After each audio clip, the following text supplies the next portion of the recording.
മുസ്ലിം എന്ന് പറഞ്ഞാൽ മുസ്ലിമിന്റെ സ്വഭാവം അങ്ങനെയാണ്. എല്ലാവരും നോക്കുകയാണ്. സഹോദരാ, നീ വിചാരിക്കുന്നു ആരും ശ്രദ്ധിക്കുന്നില്ലെന്ന്. മറ്റു മതവിശ്വാസികൾ മുസ്ലിമീങ്ങളെ നോക്കുകയാണ്. അവന്റെ അച്ചടക്കങ്ങളും അവന്റെ സ്വഭാവങ്ങളും സർവകാര്യങ്ങളും അവർ നോക്കിക്കൊണ്ടിരിക്കുകയാണ്. യൂറോപ്പ് രാജ്യങ്ങളതാ ഇസ്ലാമിലേക്ക് കടന്നു വരുന്നത്. ലോകത്ത് ഏറ്റവും കൂടുതൽ വളർന്നുകൊണ്ടിരിക്കുന്ന മതം ഇസ്ലാമാണ്. അതാണ് ഇവിടെ പലർക്കും സഹിക്കാൻ പറ്റാത്തത്. ഇവിടെ പലർക്കും ഈ എന്തേ താങ്ങാൻ പറ്റാത്തതെന്നറിയുമോ? പടച്ചവനെ, ലോകത്ത് ഏറ്റവും കൂടുതൽ വളർന്നുകൊണ്ടിരിക്കുന്ന ദീൻ അല്ലാഹുവിന്റെ പരിശുദ്ധമായ ദീനാ. ഓരോ വർഷവും ലക്ഷക്കണക്കിന് പേരാണ് അള്ളാന്റെ ദീനിലേക്ക് കടന്നു വരുന്നത്.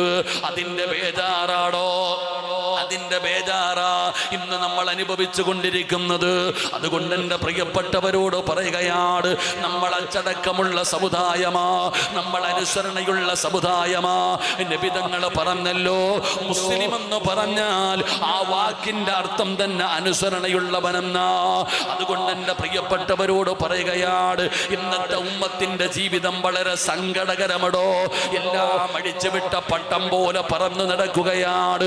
എന്തൊക്കെ പേക്കൂത്തുകളാണ്, എന്തെല്ലാം അനാചാരങ്ങളാണ്. ഇന്നത്തെ യുവതലമുറയുടെ ജീവിതം കാണുമ്പോ വല്ലാത്ത സങ്കടമാ. എങ്ങോട്ടാണ് പോകുന്നതെന്നറിയില്ല. കള്ളും കഞ്ചാവും മയക്കുമരുന്നും ലഹരി പദാർത്ഥങ്ങളും അതുപയോഗിച്ചുകൊണ്ട് ജീവിതം ആസ്വദിക്കാനുള്ളതാണെന്ന് പറഞ്ഞ് ഇന്നത്തെ തലമുറ നടക്കുകയാണ്. മാതാപിതാക്കൾ ചോദിക്കുന്നു, എങ്ങനെയാ ഉസ്താദ് മക്കളെ നന്നാക്കുന്നത്? എങ്ങനെയാണ്? എങ്ങോട്ടാണ് ഈ സമുദായം പോകുന്നത്?